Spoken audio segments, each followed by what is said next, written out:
नमस्कार साथियों, इस विशेष अड्डा में, आपके अपने ओपिनियन अड्डा में आप सबका स्वागत है। और आज का ये विशेष अड्डा इस बात पर चर्चा करने के लिए कि आखिर क्या है वो स्पेशल इंटेंसिव रिव्यू, यानी वो विशेष मतदाता सूची का जो पुनरीक्षण हो रहा है बिहार में, ये SIR, इसकी जरूरत चुनाव आयोग को क्यों महसूस हुई, क्यों कई दिनों से लगातार राजनीतिक दलों की ओर से इस पर बवाल मचा हुआ है, क्या शंकाएं हैं इस कवायद को लेकर, और क्या ये कवायद जो निर्वाचन आयोग की प्लानिंग है उसके मुताबिक पूरी की जा सके। जनता से ये सवाल कि क्या मतदाताओं को इतने भारी भरकम, इतने सघन कवायद से वाकई अपना जो मताधिकार है, जो अपना लोकतांत्रिक अधिकार है, उसका प्रयोग करने में उन्हें ज्यादा फायदा होगा, क्या उनकी शक्ति बढ़ेगी। ये कई ऐसे सवाल हैं जो इस समय लोगों के मन में घूम रहे हैं।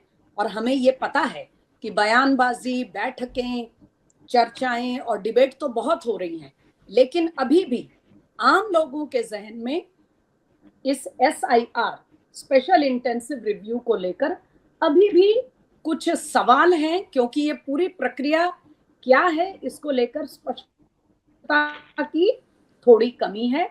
इस बीच एक और अपडेट देना चाहेंगे कि निर्वाचन आयोग ने राजनीतिक दलों की ओर से जो लगातार आपत्तियां उठाई गई और शिकायत की गई, उसके बाद उनसे मिलकर बातचीत की है दिल्ली में बुधवार को देर शाम। लेकिन सूचना ये है, खबरें ये हैं कि वो बातचीत बहुत कॉर्डियल, बहुत ही अच्छे वातावरण में नहीं हुई, काफी तनावपूर्ण चर्चा रही वो। तो अब आगे इस SIR का, इस कवायद का क्या होगा, ये भी एक बड़ा सवाल खड़ा हो गया है। कई सवाल हैं और सबसे बड़ा सवाल इसमें यही है कि क्या इससे जनता के लोकतांत्रिक अधिकार को शक्ति मिलेगी। इस सब को लेकर आज बिहार से और पूरे एक चुनावी परिदृश्य को बेहद इन डेप्थ मैं कहूंगी और गहराई से हमेशा चुनावी प्रक्रिया को और चुनावी डेटा को, उसका विश्लेषण करने वाले हमारे कई सालों के साथी अभिरंजन कुमार हमारे साथ हैं। अभिरंजन, सबसे पहले आपका बहुत स्वागत है।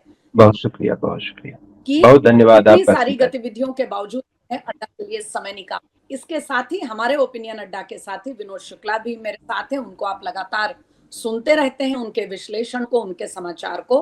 तो चलिए, मैं और अधिक समय नहीं लूंगी, पहले एक दो बेसिक जानकारी ये दे देंगे कि साथियों 2003 में पिछला जो इस तरह का एक सघन मतदाता सूची का पुनरीक्षण या रिव्यू वोटर लिस्ट का निर्वाचन आयोग ने किया था, यानी अब 20 साल से भी ऊपर हो गए हैं, 21 साल से भी ज्यादा हो गया है। तो इस बार चुनाव आयोग ने यह आदेश दिया कि हम ये स्पेशल इंटेंसिव रिव्यू इसलिए करेंगे क्योंकि कुछ ऐसे मुद्दे सामने आए हैं जिससे वोटर लिस्ट पूरी तरह दुरुस्त न होने का डर है। ऐसा डर है कि कई लोग जिनका अब देहांत हो गया वो भी सूची में शामिल हैं। कई ऐसे लोग हैं जिनका बैकग्राउंड घुसपैठिए वाला है, वो हमारे वैलिड नागरिक नहीं है, वो भी वोटर लिस्ट में है। और कई और तरह की शिकायतें भी आई और इस सब के मद्देनजर ये कवायद का आदेश दिया गया। लेकिन एक सवाल ये भी उठ रहा है कि इस तरह का सघन कवायद, जिसमें कि बिहार जैसे एक घनी आबादी वाले प्रदेश में इतने कम समय में क्या ये सफल हो पाएगा या नहीं, तो कई सारे मुद्दे उठाए जा चुके हैं। जल्दी से मैं सबसे पहले अभिरंजन से ये पूछूंगी कि अभिरंजन, कम शब्दों में हमारे अड्डा के साथियों को जरा ये बताइएगा कि ये जो हम जानते हैं कि हर साल ये होता है और खास करके कोई जब चुनाव आता है तो उससे पहले निर्वाचन आयोग वोटर लिस्ट रिवीजन का काम करता है, ये एक नियमित चीज चलती रहती है। तो ये जो SIR इस बार घोषित हुआ है, जिस पर इतना बवाल पार्टियां कर रही हैं, ये आम जो वोटर लिस्ट का जो रिवीजन जो होता है उससे अलग क्यों है? इसमें ऐसी क्या बातें हैं कि इसको लेकर इतने सवाल उठ रहे हैं? नहीं, देखिए, जो रिव्यू का प्रोसेस है वो तो होना चाहिए और हर चुनाव से पहले होना चाहिए, क्योंकि सब लोग जानते हैं कि कई मतदाता ऐसे होते हैं जिनकी मृत्यु हो चुकी होती है। कई लोग ऐसे होते हैं जो 18 साल के हो गए हैं तो वो मतदाता सूची में जोड़े जाने के योग्य हो जाते हैं। तो ये रिव्यू, एडिशन और डिलीशन की प्रक्रिया हमेशा चलती रहनी चाहिए। तो अगर चुनाव आयोग इस दृष्टि से कर रहा है तो किसी को ऐतराज करने का कोई मतलब नहीं है। दूसरी चीज है कि बिहार के कई इलाके हैं जो बड़ा सेंसिटिव है बॉर्डर स्टेट होने के कारण, और आप जानती हैं कि वहां पर जो है, जो खास करके सीमांचल का इलाका है और सीमांचल से सटे हुए और भी कई इलाके हैं जहां पर माना जाता है कि ठीक ठाक संख्या में घुसपैठिए भी मौजूद हैं।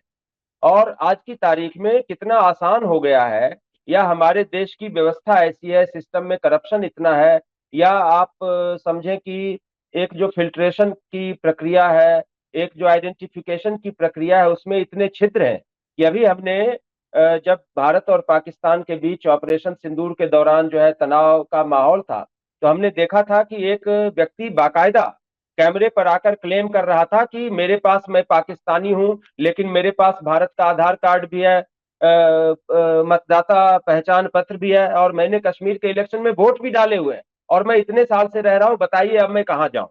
तो आप देख रही हैं कि इस तरह की चीजें, तो फिल्ट्रेशन की प्रक्रिया, रिव्यू की प्रक्रिया, इन्वेस्टिगेशन की प्रक्रिया बिल्कुल स्वाभाविक है, जायज है, ये होनी चाहिए। लेकिन सबसे बड़ा सवाल वही है जिसके कारण विपक्ष की भी जो आरोप हैं या जो चिंताएं हैं, उनको पूरी तरह से मुझे लगता है डेमोक्रेसी में खारिज करना इसलिए सही नहीं होगा क्योंकि 2 महीने में, 3 महीने में, अब 2-3 महीने में बिहार एक बड़ा स्टेट है, आपने खुद ही बताया कि बड़ा स्टेट है, कॉम्प्लिकेटेड स्टेट है, जहां पर 7.25 करोड़ के आसपास या 8 करोड़ के आसपास मतदाता है। वहां पर 2-3 महीने में आप इतनी जल्दी जल्दी कैसे सघन इन्वेस्टिगेशन करेंगे? मतलब आप इसको रिव्यू का भी नाम अगर दे रहे होते तो कहा जाता कि शायद रिव्यू, बट जी, आप एक इंटेंसिव सेकंड, रिव्यू एक की पल के बात लिए करें। आपको जी। यहाँ मैं रोकूंगी। हाँ, हाँ, हाँ, आप हाँ। आप हमारे दर्शकों को ये भी बताएं। जी, हम्म, आप हमारे जी साथियों को ये भी बताएं कि आम जो वोटर लिस्ट रिवीजन होता है, उससे इस एसआईआर में ऐसी कौन सी शर्तें हैं जिसको लेकर पार्टियां शिकायत कर रही हैं?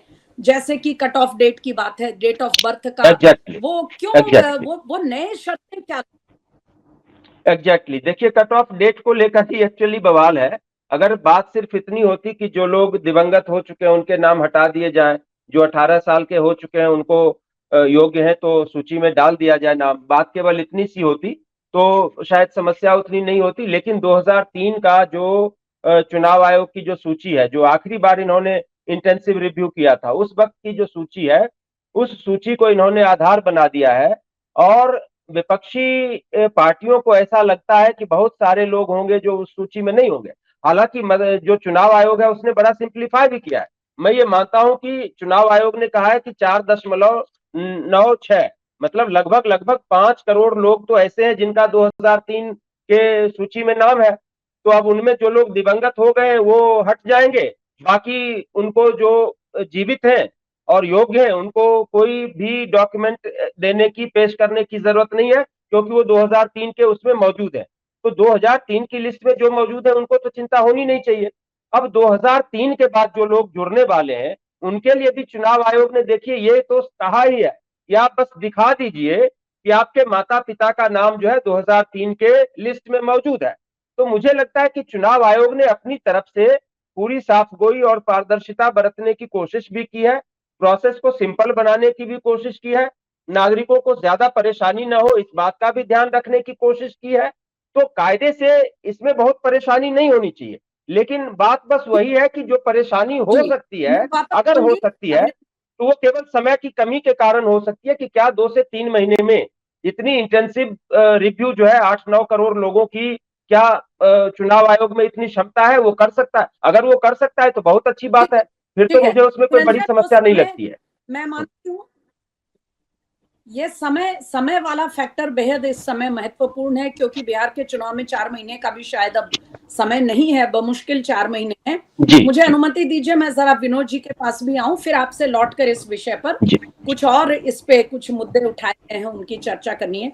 विनोद शुक्ला जी, आपने सुना और आपने खबरों में भी पढ़ा होगा, चुनाव आयोग ने बहुत ही विस्तृत 16 पैराग्राफ का एक बिंदुवार उन सब आशंकाओं का जवाब भी दिया है जो राजनीतिक दलों ने उठाए थे, और फिर उनके साथ चर्चा भी उनको बुलाकर की है। और अभिरंजन ने भी इस बात को बताया कि जो इंटेंसिव रिव्यू में शर्तें रखी गई हैं उनको बेहद सरल कर दिया गया है। या तो 2003 में जिनके नाम है वो तो वैसे ही वैलिड मान लिए जाएंगे, जिनका नहीं है, नए नाम जुड़े हैं, वो अपने माता पिता का डॉक्यूमेंट दिखा दें, वो भी, उसको भी वैध मान लिया जाएगा, या अपना बर्थ का कोई वो दिखा दें।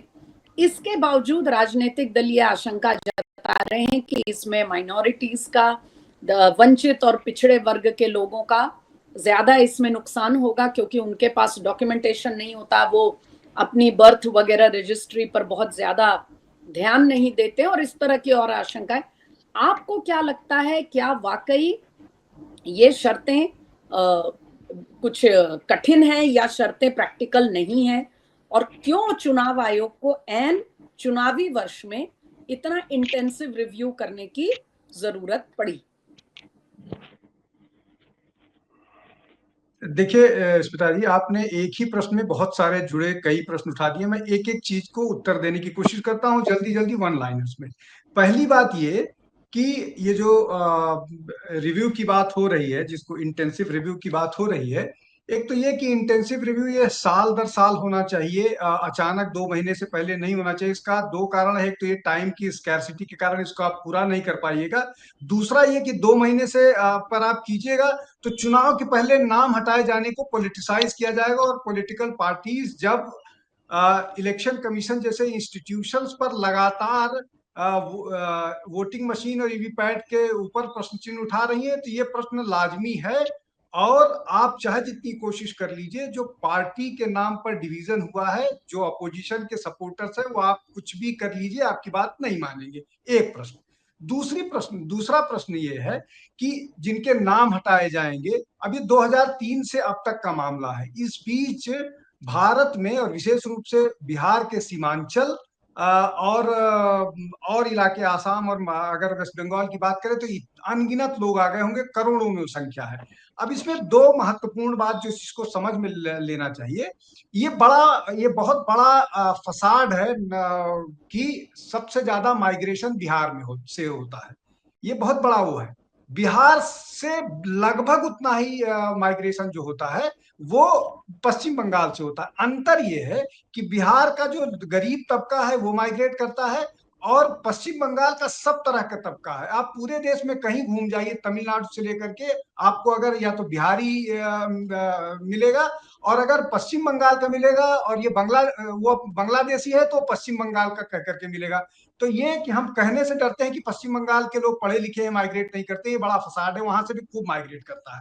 और ये लोग रिप्लेस कैसे होते हैं, आप ही बताए। इन दोनों प्रदेशों की जनसंख्या जस की तस बनी है, भीड़ वैसे का वैसा है।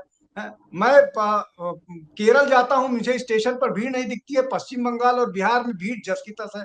तो ये रिप्लेस हो रहे हैं पश्चिम बंगाल के लोगों से, तो इन लोगों को क्यों नहीं वेरीफाई किया जाना चाहिए? दूसरा फैक्टर है। तीसरी महत्वपूर्ण बात यह है कि ये जो राजनीतिक दल के लोग कह रहे हैं कि गरीब लोगों का सबसे ज्यादा नुकसान होगा, ये उल्टी बात है।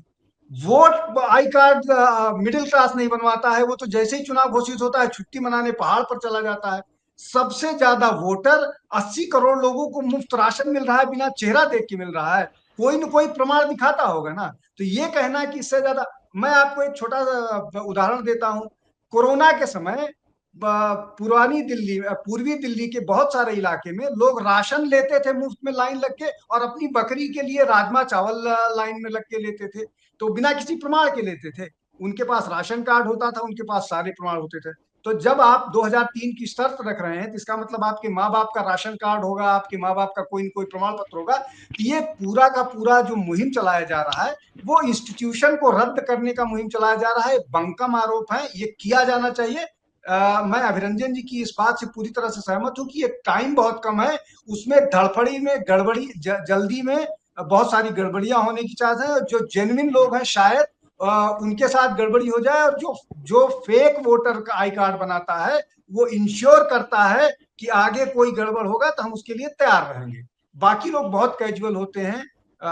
जी, मिडिल क्लास के लोग इस मामले में बहुत कैजुअल होते हैं, वो अपने वोट के लिए उतना चिंतित नहीं होते हैं, और सबसे कम टर्नआउट जो होता है वो उन्हीं का होता है। तो ये पूरा का पूरा मुहिम अच्छा है, लेकिन इल प्रिपेयर्ड है, इल टाइम्ड है, और ये कहिए कि और अगर अगर एक आखिरी सेंटेंस, अगर इलेक्शन कमीशन इसको कर लेता है तो इलेक्शन कमीशन को निश्चित तौर पर इसके लिए बहुत बधाई दी जानी चाहिए और तारीफ की जानी चाहिए। जी स्मिता। चलिए, दो तीन राजनीतिक मुद्दे और इस कवायद, इस एक्सरसाइज से जुड़े हैं, मैं एक एक करके उनको लेना चाहूंगी। सबसे पहले अभिरंजन आपके पास आती हूँ कि एक और जो एक समझिए इस पूरे मसले का, इस पूरे विषय का एक पहलू जो उठाया जा रहा है कि बिहार में माइग्रेंट वर्कर जो है, जो कामगार पॉपुलेशन है, जो अन्य राज्यों में जाकर अपनी रोजी रोटी कमाते हैं, उनको लेकर मुद्दा उछाला जा रहा है कि उनके लिए खास तौर से ये रिव्यू जो है उनको इसमें नुकसान होगा, उनके नाम कट जाएंगे।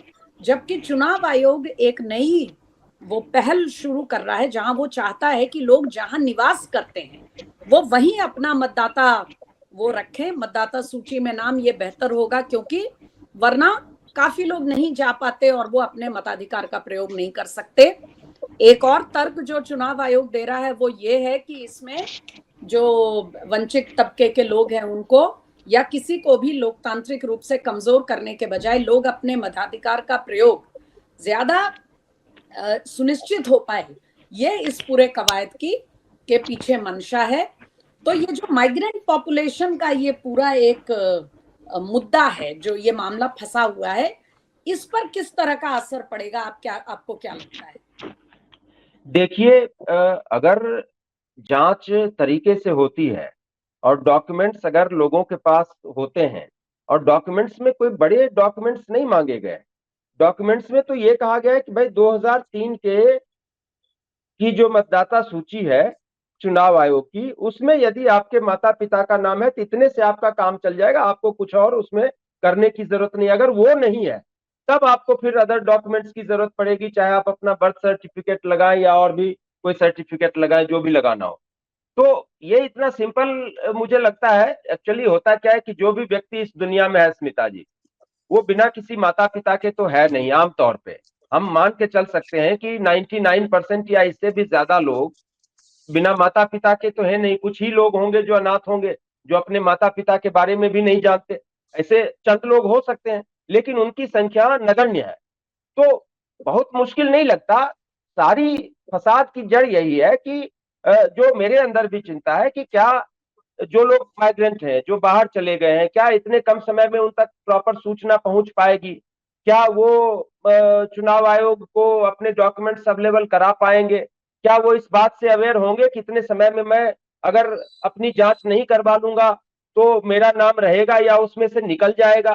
क्या चुनाव आयोग इतना इंश्योर कर पाएगा कि जो लोग बाहर चले गए उनको चुनाव आयोग खुद फॉलो करके जहां पर जिस जगह पर है वहां पे पता करके उनको सूची में रख ले या उनको बाहर कर दें अगर वो अयोग्य है तो ये सारी चीजें हैं। लेकिन आमतौर पे ये भी होता है कि मान लीजिए कि मैं भी बिहार का हूं, लेकिन मैं बिहार के अंदर नहीं रहता हूं, लेकिन जब भी मतदाता सूची को अपडेट किया जाएगा तो मेरा परिवार वहां पर मौजूद है। मेरे परिवार के लोग जो है मेरा नाम उसमें बना रहे, इसको सुनिश्चित करने के लिए जो भी जरूरी उपाय करने हैं वो करेंगे। अगर मैं व्यक्तिगत रूप से फिजिकली नहीं भी उपस्थित रह पाता या व्यक्तिगत रूप से प्रयास नहीं कर पाता तो भी वो लोग करेंगे। तो बहुत कम संभावना है कि चुनाव आयोग की किसी चूक के कारण मेरा नाम उसमें न आ पाए।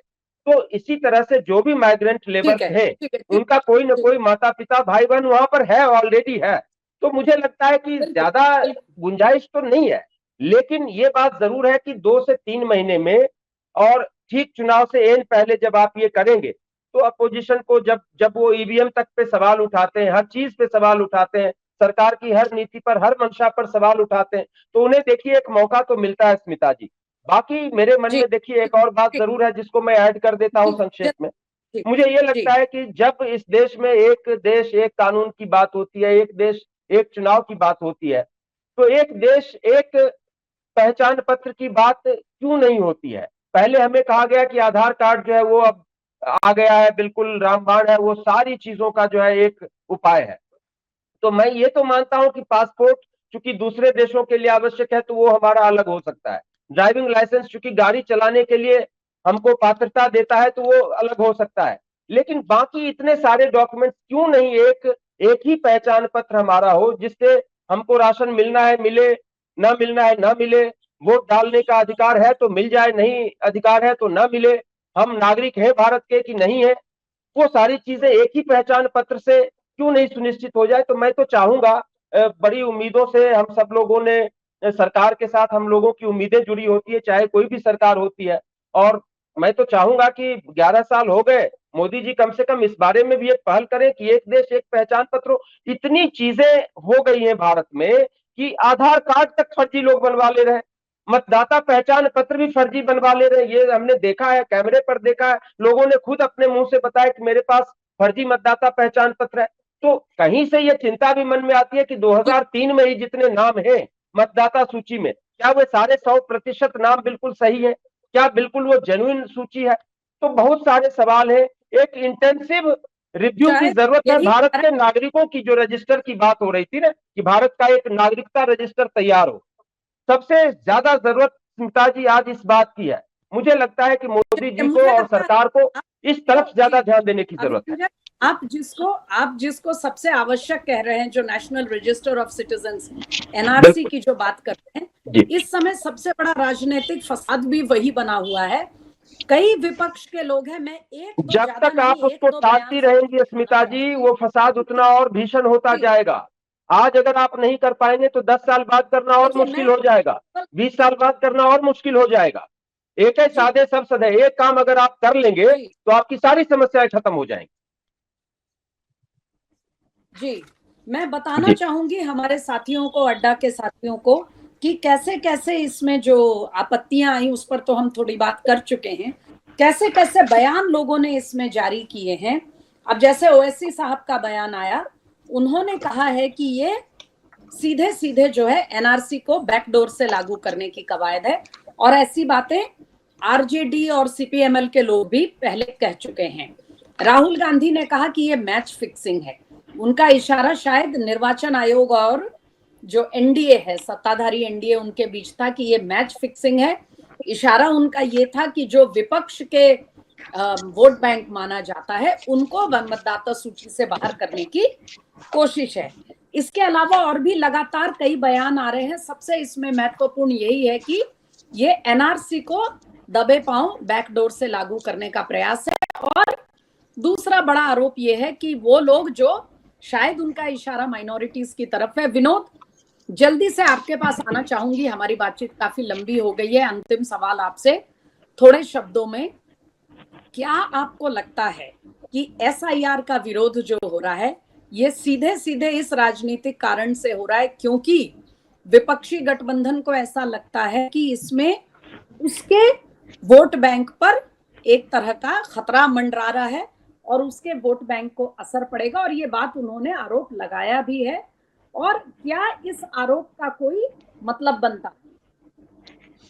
देखिए, इस साफ सी बात है कि जब आप घुसपैठियों के समर्थन में खड़े होइएगा, जब आप इस बात पर विरोध कीजिएगा कि जहां पर लोग रोहिंग्या और घुसपैठिए बांग्लादेशी आकर के बस रहे हैं उनको फैसिलिटेट कीजिएगा, तो उनको फैसिलिटेट आप करते क्यों हैं? उसके पीछे सिर्फ वोट बैंक पॉलिटिक्स होती है ना। और ये कोई केवल बिहार या पश्चिम बंगाल की बात नहीं है, ये तो पूरे देश में इस तरह की चीजें हैं। तो ये मामला घूम फिर करके सिर्फ इसी उस पर आता है कि ये उनके वोट बैंक हैं। और इसमें दो चीजें हैं बहुत लोगों को समझ में नहीं। ये केवल उन लोगों के लिए नहीं है जो घुसपैठी अंदर आ रहे हैं, ये उन लोगों के लिए भी है जो भारत में रह रहे हैं। भारत में बहुत बड़ा वर्ग एक ये है जो चाहता है कि ये घुसपैठी आए और वो समुदाय के कारण इनको सपोर्ट करता है।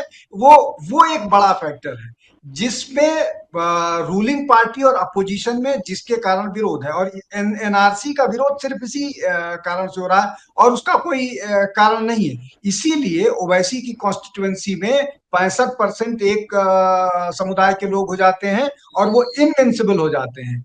ऐसे ही रामपुर का हाल है, ऐसे ही बिहार के कई जिलों का हाल है। तो ये बाकायदा योजनाबद्ध तरीके से किया जा रहा है। मुझे तो तरस आता है उन पॉलिटिशियंस को जो जो अभी चुनाव जीत रहे हैं और अपने आने वाली पीढ़ियों के लिए गड्ढा खोद रहे हैं। शायद अभी उनको मुख्यमंत्री की कुर्सी मिल जा रही है, लेकिन जो हाल हुआ है पाकिस्तान और बांग्लादेश के हिंदुओं का, वो हाल आज से 50 साल बाद या 100 साल बाद भारत के और बहुत सारे लोगों का ना हो। मेरी ईश्वर से यही प्रार्थना है कि अपनी राजनीति के चक्कर में देश का सत्यानाश मत कीजिए। मुझे इस पूरे प्रक्रिया में अपीजमेंट के कारण देश का सत्यानाश होता हुआ दिख रहा है, जो दुखद है। और उसके कारण इंस्टीट्यूशंस को आरोपित किया जा रहा है, उनको बर्बाद किया जा रहा है, उनकी क्रेडिबिलिटी को क्वेश्चन किया जा रहा है ग्लोबली। ये बहुत खराब चीज है। और जो लोग दावा करते हैं कि हम राष्ट्र के कारण ऐसा कर रहे हैं, उनमें बहुत झूठ नजर आता है। जी मुझे लगता है जितना बहुत कम समय में बहुत सार्थक हमारी आज की ये चर्चा रही है। और एसआईआर को लेकर लगातार जो बवाल हो रहा है, इसमें कोई शक नहीं है कि ये जो स्पेशल इंटेंसिव रिव्यू, ये विशेष पुनरीक्षण मतदाता सूची का जो निर्वाचन आयोग ने शुरू की है कवायद, ये आम वोटर लिस्ट रिवीजन से एक अलग किस्म की कवायद है। लेकिन क्या ये बात सच नहीं है कि 20-21 सालों में एक पूरी पीढ़ी बदल जाती है और मतदाता सूची को एक अच्छे सघन तरीके से उसको खंगालने की जरूरत है। वैसे तो हर जगह इसकी जरूरत है, लेकिन खास करके ऐसे राज्यों में जहां घुसपैठ की समस्या, डेमोग्राफी चेंज की समस्या बार बार उठ रही है। और मैं चलते चलते अपने अड्डा के साथियों के सामने ये मुद्दा भी आपके विचार के लिए रखना चाहती हूँ कि जिसे हम बिहार में सीमांचल क्षेत्र कहते थे, जहां घुसपैठ का बहुत बड़ा एक मसला है, अब वो केवल 3 या 4 जिले तक सीमित नहीं रहा। बिहार का सीमांचल क्षेत्र अपने पैर पसार रहा है और नए नए जिलों को चपेट में लेता जा रहा है। इस पर भी हमारी सुरक्षा एजेंसियों और सरकारों को गौर करने की बेहद जरूरत है। फिलहाल निर्वाचन आयोग ने बहुत एक विस्तृत अपना जवाब दिया है ये समझाने के लिए कि क्यों इस कवायद को वो जरूरी समझते हैं। इसमें कोई शक भी नहीं है कि इसकी जरूरत है, लेकिन क्योंकि बिहार में चुनाव करीब है, इसीलिए इसको लेकर कुछ आशंकाएं समय को लेकर भी हो रही हैं। और कहीं ना कहीं जो विपक्ष की तरफ से बवाल हो रहा है वो इसलिए भी हो रहा है क्योंकि उन्हें ये डर है कि एसआईआर की प्रक्रिया जो बिहार में शुरू की गई है, अब ये बंगाल और तमिलनाडु और केरल में भी हो सकती है, क्योंकि बहुत जल्द 2026 के मार्च अप्रैल में उन राज्यों में भी चुनाव लंबित हैं। इसमें असम भी शामिल है। हम फिर इस मुद्दे पर आएंगे क्योंकि इसके बहुत से पहलू हैं जो समझने की जरूरत है। फिलहाल इस अड्डा में मैं विशेष रूप से हमारे साथ शामिल होने के लिए अभिरंजन कुमार का मैं शुक्रिया अदा करूंगी, धन्यवाद करूंगी कि उन्होंने इतने सरल तरीके से इस पूरे मुद्दे को समझाया। और विनोद जी हमारे अड्डा के साथी, बहुत जल्द हम एक और चर्चा में आप सबके सामने पेश होंगे। तब तक नमस्कार। हमारे अड्डा को सब्सक्राइब करिए और हमारे चर्चाओं में आते रहिए।